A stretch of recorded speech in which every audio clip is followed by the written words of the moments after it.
नमो नमो जय श्री हरिवंश रसिक अनन्य वेणुकुलमण्डल लीलावान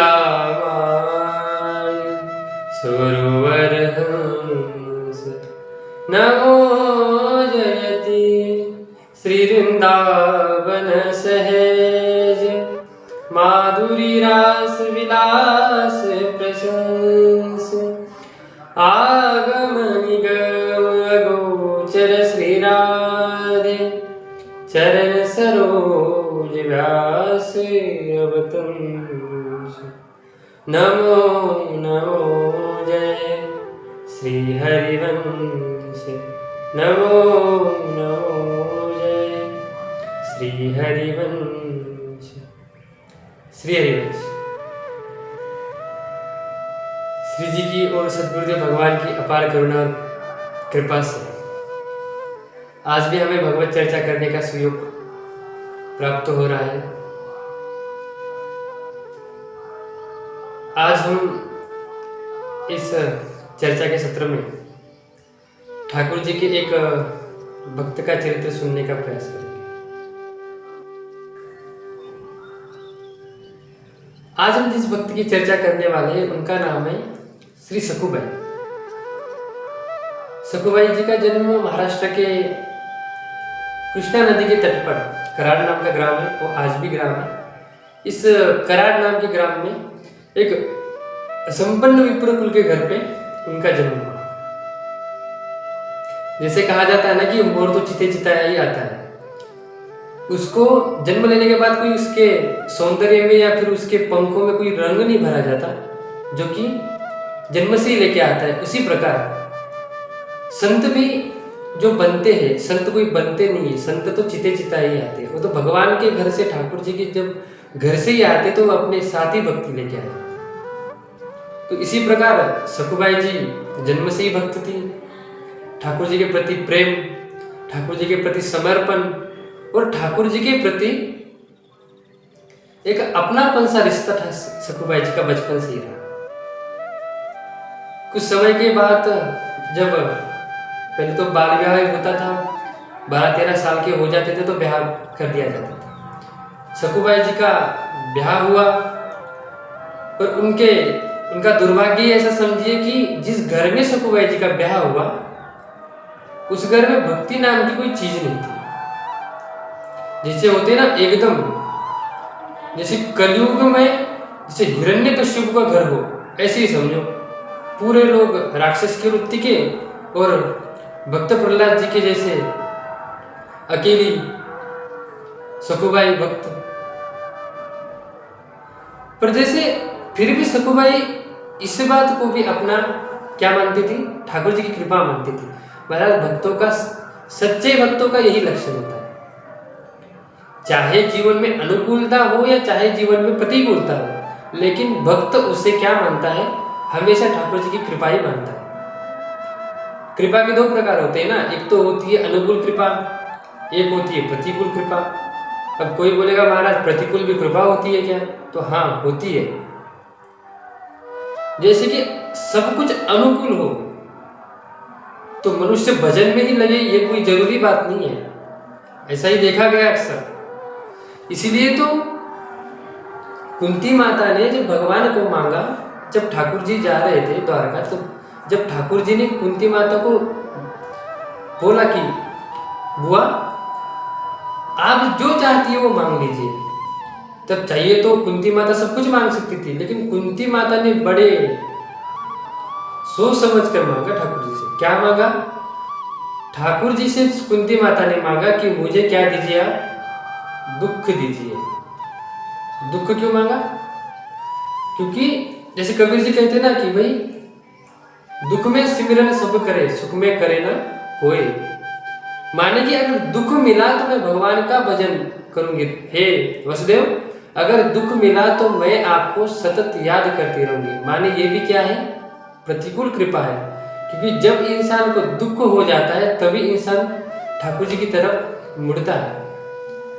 तो इस बात को भी घर वाले भक्त नहीं थे, सब लोग ताने मारते थे, रोज पिटाई होती थी। इस बात को सखुबाई जी क्या कहती थी, अब ठाकुर जी की प्रतिकूल क्या हुई ना वो कृपा मानती थी।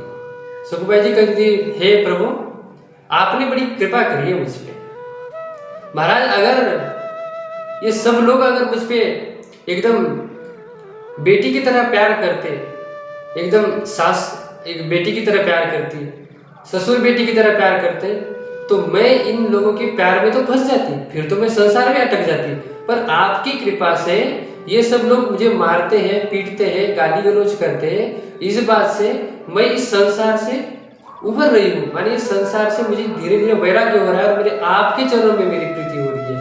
इस बात को भी सखुबाई जी ठाकुर जी की बड़ी कृपा मानती थी। एक दिन ऐसा नहीं जाता था जिस दिन सखुबाई जी की पिटाई नहीं होती थी। हर दिन गाली गलौज, हर दिन माँ बाप पे गालियां। उनकी सास इतनी क्रूर है, चरित्र में बताया गया है कि जितने बुरे बुरे लोगों की जितने भी गुण होते सबके सब गुण उनके घर वालों में थे।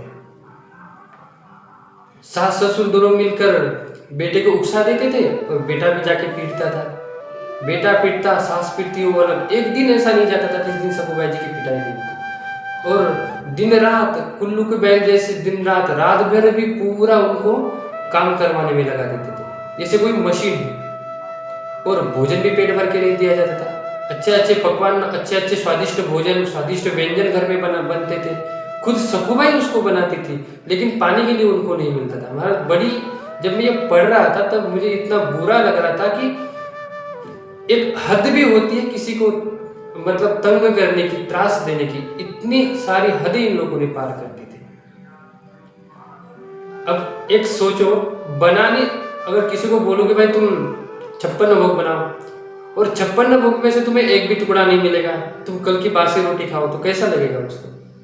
ये सब लोग अच्छा अच्छा भोजन तो खाते थे, बनाती थी खुद सखुबाई, लेकिन इनको 2-2, 3-3 दिन का बासा मिलता था और वो भी पेट भर के नहीं मिलता था। और पूरे रात चक्की पीसो, सबके लिए आटा पीसो और आटा बनाकर दूसरे दिन भोजन के लिए बनाओ। ये सब चीजें धीरे धीरे धीरे उनको रोज करनी पड़ती थी। अब उनको तो आदत पड़ गई। पर एक बात की बात है, कृष्णा नदी पर जब सखुबाई जी जल लेने के लिए चली गई मटका लेकर, तब पड़ोसन ने सखुबाई जी को पूछा कि क्यों रे, तुम्हारे सास ससुर इतने बुरे हैं, तुम्हारे घर में कोई नहीं है क्या कि जो तुम्हारी क्या खुशालत पूछे, यानी कि तुम कैसी हो, कुछ कैसी नहीं है, तुम्हारी पूछताछ करने के लिए तुम्हारे घर में कोई नहीं है। तब सखुबाई जी उसे कहते हैं कि तुम्हारा घर कहाँ है। ये सब पूछने के बाद सखुबाई जी कहती कि मेरा घर तो पंढरपुर है। वो श्री विठल भगवान और रुक्मिणी मैया को ही अपने माँ बाप मानती थी, उनका एक अभंग भी है। तो पूछा, उन्होंने कहा कि मेरे पिताजी श्री विठल भगवान है और मेरी माता रुक्मिणी मैया है। अब इनको तो मैं और मेरी बहन जो है ये चंद्रभागा है और मेरे भाई जो है जो पुंडली भगवान है। अब उन्होंने बोला कि मैं अकेली तो हूँ नहीं, मेरे माता पिता को सब दुनिया, उस दुनिया के ही मालिक है। अब उनको तो इतने सारे बच्चे, तो शायद मेरे ऊपर उनकी नजर पड़ भी नहीं रही होगी। तो उस पड़ोसन ने बताया कि अभी आषाढ़ी की यात्रा आ रही है, आषाढ़ शुक्ल एकादशी में पंढरपुर में बहुत बड़ा एकदम हजारों लाखों में वारकरी वहाँ पे इकट्ठा हो जाते हैं, बड़ी यात्रा होती है, बड़ा उत्सव होता है वहाँ पे। तो उत्सव के लिए हर साल वहाँ से दिंडी निकलती थी, तो ये यात्राएं निकलती थी। तो उस एक यात्रा सखुबाई जी के गांव से होकर ही जाती थी। तो उस यात्रा की चर्चा चल रही थी, तो सखुबाई जी ने कहा कि मेरा भी बड़ा मन है कि मैं पंढरपुर जाके भगवान के दर्शन करूं, पर घर वालों को पूछूं तो ये बात तो उसके लिए मुझे परमिशन देने तो दूर ही रहा, ऊपर से मारपीट करेंगे, ये बात अलग ही है। बड़ी दुख के साथ उसको अपना दुख बता रही थी, पर बाद में उसने बोला कि ऐसा तो करेगा नहीं, तो मैं क्या करती हूँ, उनको बिना बताए यहाँ से भाग जाऊंगी, उन लोगों के साथ पंढरपुर चली जाऊंगी। अब ये बात तो पड़ोसन ने सुन ली और सखुबाई चली गई कृष्णा नदी पे जल लाने के लिए। अब पड़ोसन का तो महाराज काम ही है घर में आग लगाना। उस पड़ोसन में तुरंत जाके बता दिया उसकी सास को कि तुम्हारी बहू तो ऐसे ऐसे भागने की बात कर रही थी। तो महाराज एकदम लाल बुंद, एकदम एकदम पारा उसका चढ़ गया। एकदम फन फन फन करते हुए वो अपने बेटे के पास गई। उसको बेटे को सब एक की दो बात बता के उसको सुना दी। और बेटा भी महाराज लाल बुंद होके चला गया नदी के किनारे और उसको सखूबाई जी के बाल पकड़ के उसको खींचते हुए घर पे, और बताया कि ये तो इसको मार खा खा कर इसकी तो मत ही जड़ हो गई। इसको मार खा खा खाने की आदत पड़ गई। इसको मार खाने का कोई असर नहीं पड़ रहा है। हम इसको क्या करेंगे, इसको बांध देंगे इस एक जगह पे और उसको खाना नहीं देंगे ना जल देंगे, तब जाके इसकी अकल ठिकाने आएगी। महाराज इन लोगों ने, सास ने और पति ने घर आके उनको बांध दिया और सबको बता दिया कि इसको ना भोजन देना है ना पानी देना है, कुछ भी देना नहीं है। अब महाराज सब अपने अपने काम में चले गए। अब ठाकुर जी को महाराज यहाँ पे बड़ी चिंता हो गई। ठाकुर जी को बड़ा दुख हो गया सखूबाई जी के साथ ऐसा दुर्व्यवहार हो देखकर। ठाकुर जी अपना मुंह झुका ऐसा वहां पर खड़े थे। विठल भगवान ऐसे आपने देखे होंगे, ऐसे कमर पर हाथ रख के खड़े होते हैं, तो उन्होंने मुंह झुका दिया। अब लक्ष्मी मैया ने देखा कि प्रभु का मुख थोड़ा उदास है। अब मैया ने पूछा कि प्रभु क्या हुआ।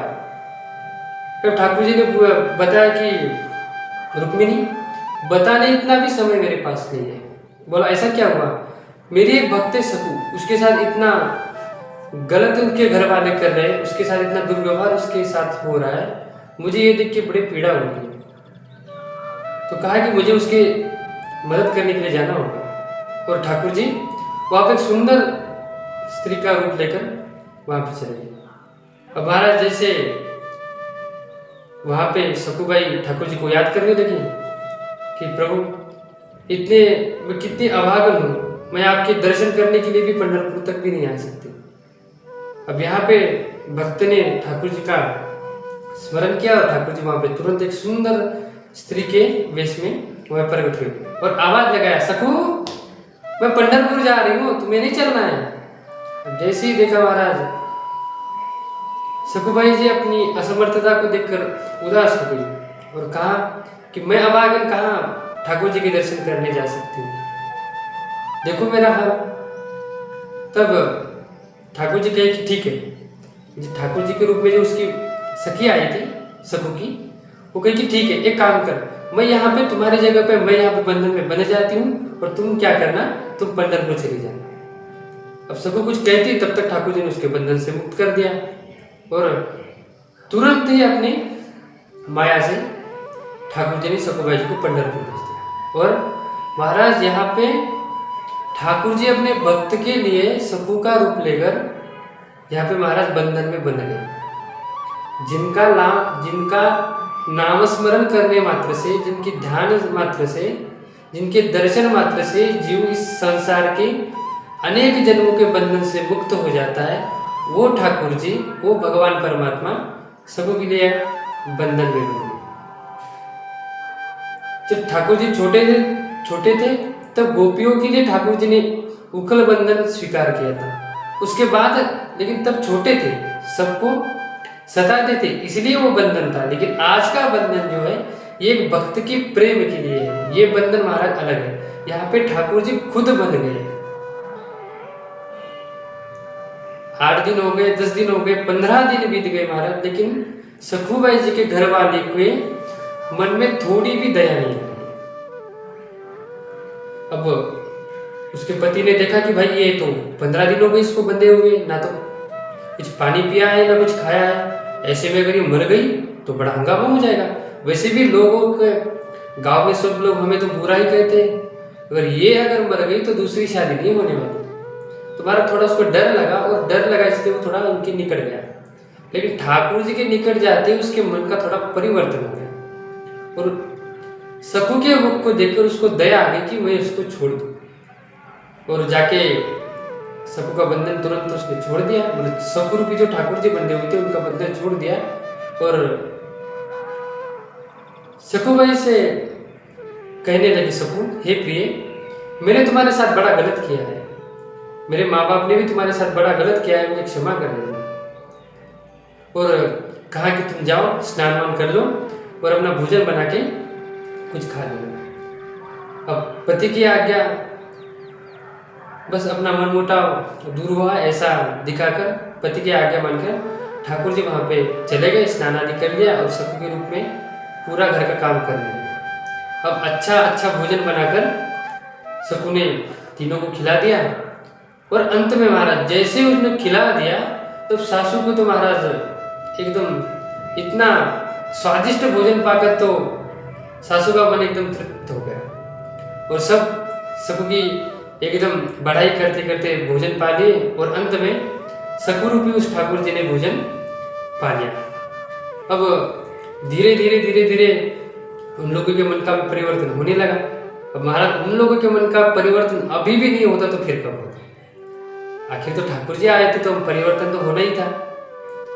अब धीरे धीरे उन लोगों के मन का परिवर्तन होने लगा।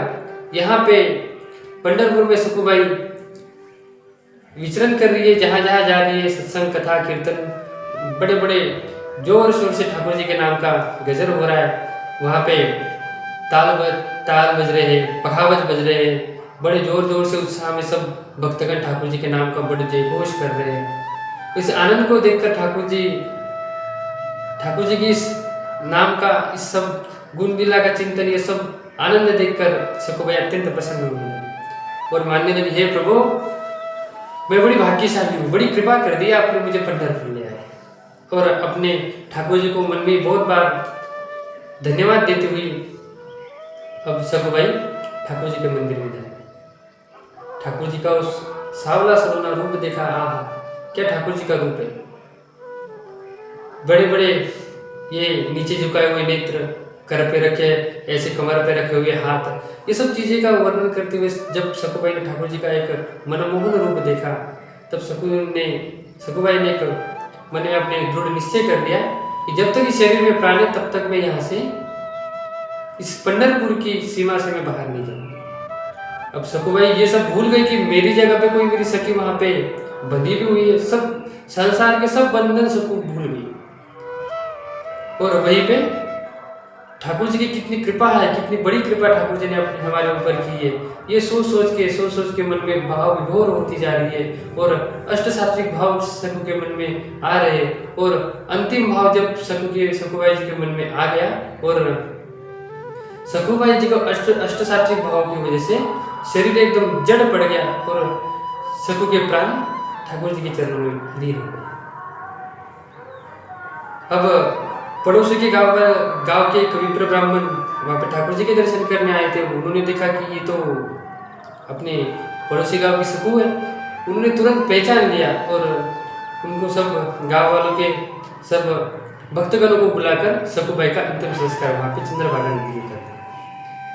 अंतिम संस्कार कर दिया। यहाँ पे रुक्मिणी मैया को चिंता होने लगी, महाराज हम तो बड़े फंसे क्योंकि हमारे पतिदेव तो सकू के रूप में उनके घर पे है। अब अगर सकू वहां पे नहीं जाएगी तो हमारे पति कभी आने वाले नहीं है, बड़ी चिंता होगी। रुक्मिणी मैया तुरंत जहाँ पे सकू को अंतिम संस्कार किया था वहां पे चली गई और उसकी अस्थियां इकट्ठा करके सकूबाई जी को अपनी कृपा से उनको पुनर्जीवित कर दिया। और सकूबाई जैसे मानो बेशुद्ध पड़ी है, इस अवस्था में वहां पड़ी है और उस जगत जननी रुक्मिणी मैया ने सकूबाई जी के मन में सपने में जाकर उसको बताया कि पुत्री तुम्हारा प्रण था ना कि तुम जब तक इस देह में तुम्हारे प्राण है तब तक तुम पंढरपुर की सीमा छोड़ के जाओगे नहीं, लेकिन ये तुम्हारा दूसरा देह है, तुम मर गई थी लेकिन मैं तुम्हें पुनर्जीवित कर रहा है। तुम्हारी जगह पे मेरे पति माने कि भगवान परमात्मा सकू बन के वहां पे घर पे जा रहे हैं, तुम अब वहां पे जाना, सब ठीक कुशल मंगल होगा और तब प्रभु यहाँ पे आएंगे। जब वो चेतना में आ गई तो उसको सब याद हो गया कि क्या रुक्मिणी मैया ने आदेश दिया है। तुरंत 2 ही दिन में सकूबाई वहां से अपने गांव के लिए रवाना हुई। अब जैसे ही सकू गांव आ रही है ये देखकर भगवान ने पानी लाने के लिए मटका उठाया और नदी की ओर चलने लगे। अब वहां जाते तुरंत प्रभु ने अपना रूप बदल लिया। सकू का रूप जो था उसकी जगह पे सहेली का रूप धारण कर लिया और जैसे ही सकू रास्ते में आ रही थी सकू को पकड़ लिया और जैसे ही सकूबाई ने देखा सहेली को सब बातें याद आ गई और सकूबाई गिर पड़ी ठाकुर जी के चरणों में और बताया, सहेली हे सखी, मैं जानती हूँ कि तुम प्रभु ही हो और कोई नहीं हो, तुमने बड़ी मेरे ऊपर कृपा करी है कि तुम मेरी जगह पे बंधन पे हो गए, मुझे पंढरपुर भेजा। बहुत उसकी सराहना करने लगी, बहुत उसको धन्यवाद देने लगी और मीठी मीठी बात कहते हुए ठाकुर जी ने उसके हाथ में वो पानी का कलश थमा दिया और ठाकुर जी वहां से अंतर हो गए। अब पानी का मटका लेकर सकू घर वापिस आ गई। अब रोज की तरह अपने काम करने लगी। अब जो ब्राह्मण ने सकुबाई जी को अंतिम संस्कार किया था, वो ब्राह्मण सकू के मरने की बात सुनाने के लिए घर आ गए। अब घर आ गए तो उन्होंने देखा कि भाई सकू तो यहाँ पे घर पे काम कर रही है। अब घर पे सकुबाई जी काम कर रही है, ये देखकर उसको बड़ा आश्चर्य हुआ। उसने सास को आवाज लगा दी, कहा कि तुम्हारी बहू तो पंढरपुर गई थी, वहां पे मर भी गई थी, तो मैं खुद मेरे गांव वालों के साथ उसका अंतिम संस्कार करके आया हूँ और फिर भी यहाँ पे काम कैसे कर रही है? तो ये भूत बन के तो यहाँ पे काम नहीं कर रही है। अब सास बोली, भाई मरे तुम्हारे दुश्मन, मेरी बहू तो यहीं पे थी और हमने तो उसको बांध के रखा था। उसने सकुबाई जी को आवाज लगा दी कि पूछा कि ये तो ऐसे ऐसे कह रहे थे, हमने तो तुम्हें बांध रखा था, तो पंढरपुर तो गई नहीं थी, फिर तुम पंढरपुर गई है ऐसे क्यों बोल रहे? तब सकुबाई जी ने पूरी घटना बता दी कि माता जी, मैं पंढरपुर गई थी और यहाँ पे जो बंदी थी मेरी सहेली, वो कोई सहेली नहीं थी, वो जगत नियंता जगत आधार भगवान परमात्मा स्वयं यहाँ पे मेरा रूप बन के यहाँ पे बंधन स्वीकार करके यहाँ पे घर पे काम कर रहे थे और मुझे उन्होंने पंढरपुर भेजा था। महाराज, त्रिभुवनपति श्याम सुंदर जब यहाँ पे आके बहू का रूप लेकर आके यहाँ पे हमारी सेवा जब कही, ये सब लोगों ने जब घर वालों ने जब सुना, तब उनको बड़ी अत्यंत ग्लानि हुई कि प्रभु को हमने इतने दिन भूखा रखा, प्रभु को हमने बांध रखा, प्रभु ने हमारी इतनी सेवा करी। बड़ा बुरा लगा महाराज, बड़े रोने लगे जोर जोर से। सकू के पैर पकड़े और माफी मांगी कि हे पुत्री, हमें क्षमा कर देना, हम लोगों ने तुम्हारे साथ बहुत बड़ा गलत किया है, बहुत अत्याचार किए। और महाराज अब सबके मन का पूरा परिवर्तन हो गया और सब अब ठाकुर जी की हरिभक्ति में लग गए और धीरे धीरे धीरे ऐसे ही सब लोग ठाकुर जी की भक्ति करने लगे। बोलिए भक्तवत्सल भगवान की जय।